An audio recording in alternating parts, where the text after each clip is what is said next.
Good morning. My name is Mike White. I'm with Vision 33.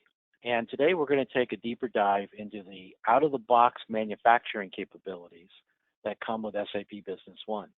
In today's demonstration, I'm going to be showing SAP Business One 9.3 PL5. Okay, so I am in my production cockpit. As you know, SAP Business One can have unlimited cockpits that give you different views of the system.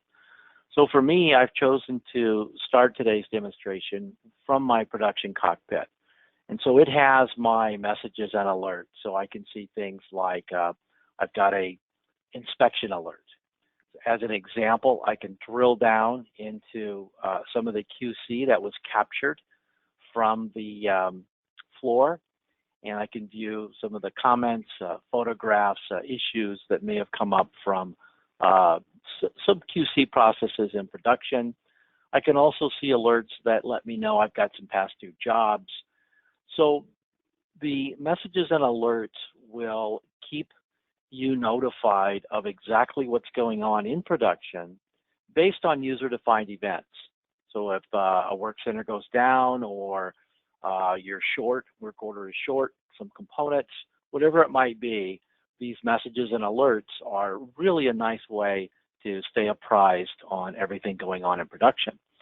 Some of the other things I have in my cockpit here, if I scroll down a little bit, I've got some average scrap percentages. I've got the view of my capacity load today. And then I have my different work centers as set up in SAP, where I can see exactly what's scheduled to go through these work centers and when. And so that's my production cockpit. Now let's dig a little bit deeper into what's happening behind the scenes. Probably the best place to start is the item master. And I want to show a couple of different items. This first one here, let me search and find my item. Let's look at this, this flow gauge.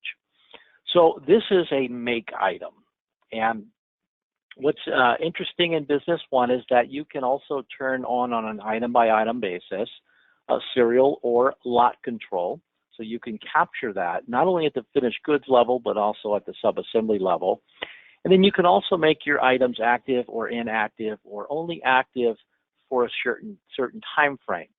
So in examples where a company is developing new products, this is great because you can have an item in there. You could have a BOM structure, but it may not yet be active because it's still in R&D.